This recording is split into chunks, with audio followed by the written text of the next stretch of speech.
Unidade 2. Inicie sua jornada.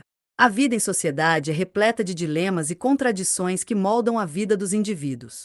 Na maioria do tempo, estamos tão focados nas tarefas, nos prazos, nas metas, que, muitas vezes, ignoramos a importância de nossas escolhas.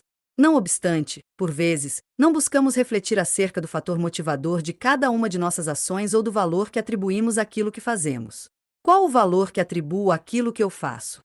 Como devo me relacionar com os outros? O que será que as outras pessoas esperam de mim? Como devo me portar diante de determinadas situações? Essas perguntas podem servir como norte e nos ajudar a refletir sobre quem somos e o que esperamos de nós e do mundo ao nosso redor.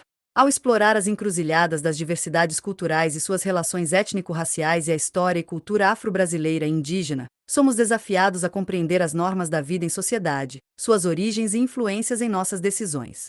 Questionar o que é certo ou errado implica em analisar como as normas são estabelecidas e como podem limitar ou possibilitar nossas interações com os outros. Aprendemos que as normas não são estáticas e podem variar de acordo com as culturas, permitindo uma reflexão sobre como nos relacionamos com diferentes grupos sociais. Não existe uma receita pronta ou caminho único. De todo modo, é preciso desenvolver uma perspectiva empática e inclusiva, que valorize as diferentes formas de relacionamento e respeitem e promovam a igualdade entre os indivíduos. É uma oportunidade para crescermos como seres humanos e construirmos um ambiente mais tolerante e harmonioso. Ser ou não ser? Eis a questão. Estudante, você há de convir que o comportamento humano é algo fascinante. A capacidade de comunicar, criar e organizar faz com que sejamos uma espécie com possibilidades infinitas. Cada indivíduo é, em alguma medida, aquilo que faz e pensa. Portanto, nesse contexto, nossas decisões e escolhas dizem muito sobre nossa consciência e maneira de nos relacionarmos com o mundo. A literatura é um bom meio para compreendermos um pouco mais do que acontece no íntimo da mente humana. Quando menciono literatura, não me refiro apenas à literatura acadêmica, mas também à literatura de modo geral, a qual, frequentemente, proporciona elementos muito ricos para a compreensão da realidade e do comportamento social. Podemos tomar, como exemplo, a obra de William Shakespeare, A Tragédia de Hamlet, Príncipe da Dinamarca, um livro clássico que apresenta, de forma nítida, a natureza humana e sua relação com escolhas, paixões e, sobretudo, dilemas que permeiam nosso pensamento. Karnal, 2018. Essa obra é tão aclamada que foi adaptada para o teatro, rádio, televisão e cinema. Em síntese, a peça narra a história de Hamlet, um príncipe determinado a vingar a morte de seu pai, o rei também chamado Hamlet, que foi envenenado por seu próprio irmão, Claudius. Hamlet finge estar louco para ganhar tempo e planejar sua vingança. Ele finalmente mata Claudius, mas acaba morrendo no processo. A peça explora temas como vingança, loucura, amor, morte e destino. É uma obra complexa e multifacetada que tem sido interpretada de várias maneiras ao longo dos séculos. O título desta sessão é inspirado em parte do monólogo presente no ato terceiro da peça, o qual nos conduz a uma discussão sobre nossas escolhas e liberdades, lançando luz sobre uma corrente teórica dentro da filosofia, o existencialismo. Na obra O Existencialismo é um Humanismo, o filósofo francês Jean-Paul Sartre, 1973, p. 23, afirma que a escolha é possível, em certo sentido, porém o que não é possível é não escolher. Eu posso sempre escolher, mas devo estar ciente de que, se não escolher, ainda assim estarei escolhendo. Como podemos perceber, assim como Hamlet, estamos condenados a ser livres e, consequentemente, compelidos a fazer escolhas sempre. O existencialismo é uma corrente filosófica de destaque, conferindo relevância à experiência singular do indivíduo e à sua liberdade intrínseca. Nessa perspectiva, os existencialistas sustentam que os seres humanos ingressam no mundo sem um propósito ou significado predefinidos, sendo incumbidos da tarefa de forjar seus próprios valores e objetivos. Surgindo no século XIX como filósofo dinamarquês Søren Kierkegaard, o existencialismo conquistou notoriedade no século XX, graças aos eminentes pensadores franceses Jean-Paul Sartre e Simone de Beauvoir. O impacto desse movimento filosófico reverberou, de maneira significativa, nas esferas da filosofia, da literatura e das artes, e suas explorações enveredaram por territórios temáticos que englobam a liberdade, a responsabilidade, a angústia, o niilismo e a morte. Bung, 2012. Søren Kierkegaard foi um filósofo dinamarquês do século XIX, pioneiro no existencialismo.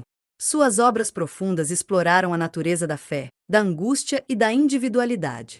Ele desafiou as convenções religiosas e sociais de sua época, enfatizando a importância da escolha individual e da autenticidade na vida humana. Jean-Paul Sartre, ícone do existencialismo no século XX, um renomado filósofo, escritor e dramaturgo francês. Sua filosofia enfatizava a liberdade radical do indivíduo e a responsabilidade pela própria existência. Ele explorou temas como a angústia, o absurdo e a busca por significado na vida. Simone de Beauvoir foi uma escritora e filósofa francesa, cuja voz foi poderosa no existencialismo e no feminismo. Sua obra O Segundo Sexo foi pioneira na análise das opressões enfrentadas pelas mulheres. Ela também abordou temas como liberdade, autenticidade e identidade. Uma influência inspiradora para repensar o papel das mulheres na sociedade. A melhor escolha é sempre escolher. Nossas vidas, frequentemente, nos confrontam com escolhas difíceis e, muitas vezes, somos surpreendidos por situações inesperadas, para as quais não estamos preparados. Embora possamos prever algumas de nossas ações e nos adaptar ao contexto, o futuro permanece imprevisível, e não podemos antecipar o próximo dilema que a vida colocará em nosso caminho. O ineditismo das situações que vivenciamos em nosso cotidiano nos obriga, constantemente, a decidir. Lopes, 2020. No entanto, nem sempre nossas decisões são as mais acertadas ou corretas. De qualquer forma, toda tomada de decisão revela uma escolha e traz consigo uma consequência. Para responder a essa questão sobre a corretude de nossas decisões, devemos sempre nos lembrar dos valores e crenças que são fundamentais para nós. Nosso comportamento deve ser fundamentado em práticas sociais sólidas, as quais refletem nossos valores e crenças. A ética é um campo de investigação da filosofia que busca compreender o comportamento humano. Ela nos guia em direção a um agir correto e nos direciona a assimilar temas e questões específicas da vida em sociedade. Nesse sentido, a política e as tomadas de decisões na vida social, certamente, podem ser consideradas elementos centrais no estudo da ética, uma vez que as opções e as escolhas, no âmbito da vida pública, visam alcançar o bem comum. Você define através do modular, do exemplar, define através de princípios da sociedade, sejam religiosos ou não. Define através de normatizações. Por exemplo, há 20 anos, nos auditórios, algumas pessoas fumariam, outras não. Há 10 anos, haveria uma placa "É proibido fumar". Hoje, não precisa mais. Hoje, as pessoas o fazem. Elas introjetaram aquele comportamento social. Cortella, 2009, p. 107. Em linhas gerais, podemos identificar a ética como um arcabouço teórico, enquanto a moral é compreendida como a prática da ética. Um dos principais desafios da ética é que, muitas vezes, ela não se aplica com a mesma eficácia a nós mesmos como aplicamos aos outros. Karnal, 2018, p. 41, grifo nosso, propõe uma reflexão perspicaz sobre a ética em Hamlet e como ela se manifesta na realidade da nossa sociedade. Poderiam se sentir lisonjeados ao pensar que nós somos, todos, profundamente honestos, probos, pessoas experimentadas na ética. Somos Hamlet suspeitando da corrupção alheia, mas sentindo-se imune e não conspurcado por ela. Em teoria, devemos usar o mesmo rigor e adotar as mesmas medidas para nós mesmos que adotaríamos para os outros. Isso parece ser um princípio básico, porém, na maioria das vezes, não é, devidamente, seguido por alguns indivíduos em nossa sociedade. Ainda assim, nos escritos de Mário Sérgio Cortella, 2009, encontramos um conjunto de princípios que pode nos auxiliar nessa tarefa. Perguntas fundamentais, que servem como coordenadas na tomada de decisão, são descritas como centrais em nossas vidas, como: quero? Devo? Posso? Se você conseguir responder a essas 3 perguntas, de maneira sincera, certamente, será capaz de discernir entre o que é certo ou errado, de acordo com seu entendimento. Portanto, o que é ética? São os princípios que você e eu usamos para responder ao quero? Devo? Posso? É preciso remarcar, isso não significa que você e eu não vivamos dilemas. Eles existem, e serão mais tranquilamente ultrapassados quanto mais sólidos forem os princípios que tivermos e a preservação da integridade que desejarmos. Cortella, 2009, p. 108. Cortella, ainda, salienta: tem coisa que quero, mas não devo, tem coisa que devo, mas não posso, tem coisa que eu posso, mas não quero. A felicidade, nesse caso, resulta de quando aquilo que você quer é aquilo que você deve e pode. Do contrário, não é, necessariamente, a decisão mais precisa ou acertada. Somos livres para efetuar nossas escolhas, e é, justamente, nessas escolhas que colocamos a ética em ação. Estudante, as decisões e as escolhas que fazemos em nossas vidas, assim como em nossa rotina profissional, não são tão simples. No entanto, podemos sempre buscar a melhor maneira de lidar com os dilemas e dificuldades que encontramos em nossa jornada, refletindo sobre nossas escolhas e ações. Essa ideia é tão predominante que, frequentemente, nos referimos às pessoas pelas suas ocupações. Por exemplo, dizemos que fulano é professor, cicrano é dentista, beltrano é advogado. Agora, você pode se perguntar: o que ética e cultura têm a ver com minha atividade profissional? A resposta mais óbvia é simplesmente tudo. Nossas escolhas, renúncias, ações, omissões, hábitos e práticas fazem toda a diferença, não apenas no âmbito pessoal, mas também na esfera profissional. No livro Por que Fazemos o que Fazemos, Mário Sérgio Cortella tenta nos apresentar uma possível resposta para esses dilemas e preocupações de nosso cotidiano. O questionamento sobre nossas ações e escolhas, como por que faço o que faço, leva-nos a pensar sobre o motivo de evitarmos certas ações. Princípios éticos e a preservação da nossa integridade pessoal são fundamentais. A citação "de nada adianta um homem ganhar o mundo se perder a sua alma" reforça a importância desses valores essenciais. Embora a conotação possa ser religiosa, a alma simboliza nossa integridade pessoal.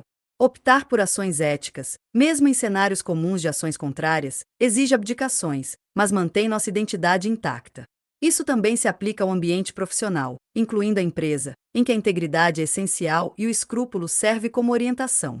A ideia de compliance, embora discutida, deve ser incorporada às práticas diárias para evitar inconsistências entre discurso e ação, pois a reputação da empresa é vulnerável em um mundo de informações instantâneas. Cortella, 2016. A provocação principal e o questionamento central são: devo fazer o errado mesmo sabendo que é errado? Segundo ele, a ocasião não cria o ladrão já existe antes mesmo da ocasião. A ocasião, nesse caso, tem a função de revelar o ladrão. No vídeo, ele explora essa ideia, buscando uma discussão em torno da ética profissional e da moralidade individual. Não é porque os outros fazem que eu devo fazer. Certamente, essa não é uma tarefa fácil. Se fosse, não seríamos diariamente bombardeados com inúmeras matérias nos noticiários sobre comportamentos inadequados na esfera política e no âmbito profissional. Ainda assim, é importante lembrar que sempre temos a escolha. Mesmo quando a situação está difícil e a competição parece desleal, devemos nos portar de maneira ética, buscando manter nossa integridade inabalável.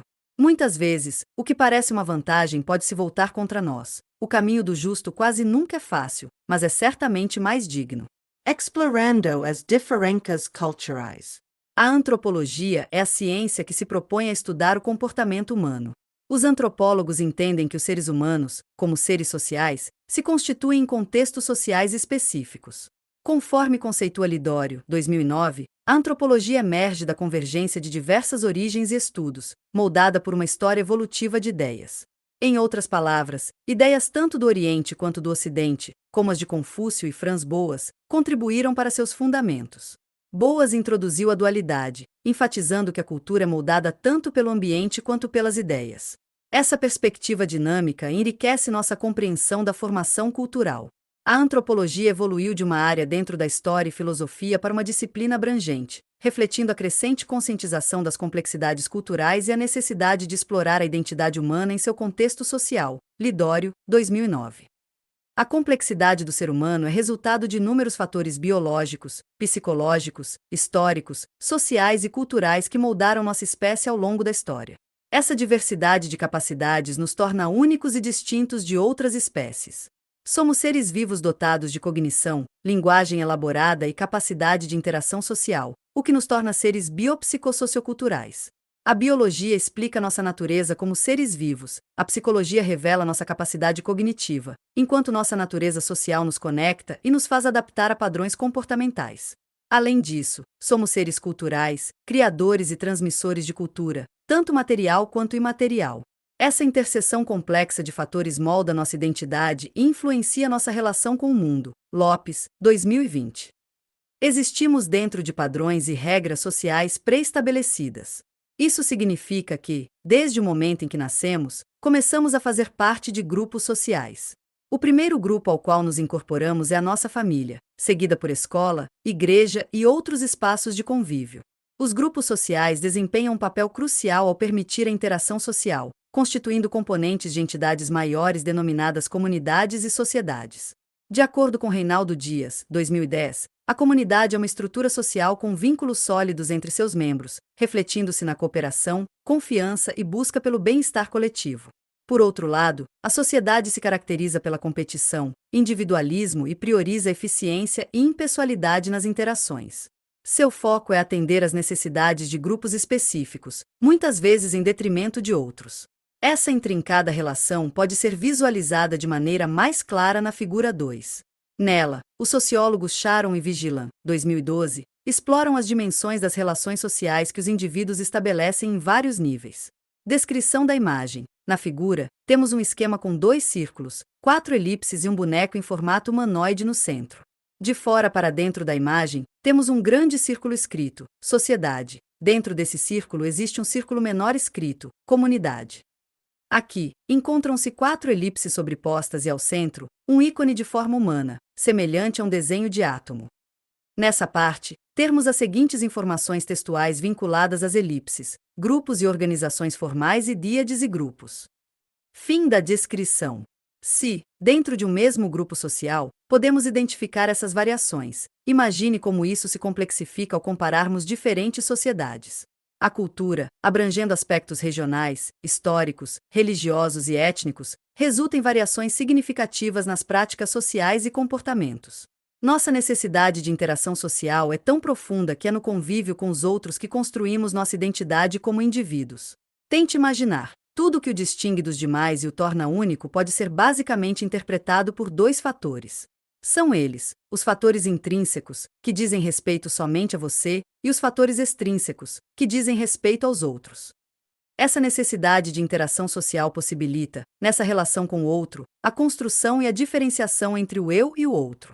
Essa diferenciação se manifesta de maneira física, linguística, simbólica, cultural e singulariza cada grupo ou indivíduo.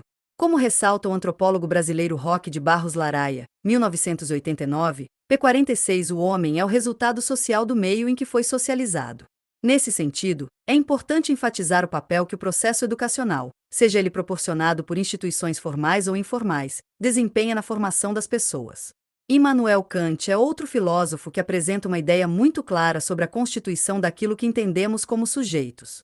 Segundo Kant, 1999, p. 14, grifo nosso, o homem é aquilo que a educação faz dele. Em outras palavras, a educação é o mecanismo pelo qual é possível conduzir o ser humano a um processo de emancipação. A cultura é variável e permeia a capacidade que possuímos de valorar as coisas, isto é, com o desenvolvimento da antropologia como ciência foi possível identificar padrões e comportamentos que se mantêm, mas também que se modificam de um grupo cultural para outro. No fim do século XVIII e início do século XIX, os termos cultura e civilization eram utilizados para representar aspectos espirituais e materiais de uma comunidade, respectivamente. Edward Tylor consolidou esses conceitos no termo culture, abrangendo conhecimentos, crenças, arte, moral, leis e costumes adquiridos pelo ser humano como membro de uma sociedade. Tylor enfatizou a aprendizagem cultural em contraposição à aquisição inata, refletindo a diversidade de realizações humanas. Essa definição ressoa como uma rejeição à visão etnocêntrica, na qual um grupo considera-se superior aos demais, e destaca a riqueza das complexas expressões humanas. Laraia, 1989. Os estudos na área da antropologia se dedicam à exploração do outro, buscando compreender as particularidades e as subjetividades das diversidades culturais e suas relações étnico-raciais, a história e culturas afro-brasileira e indígena.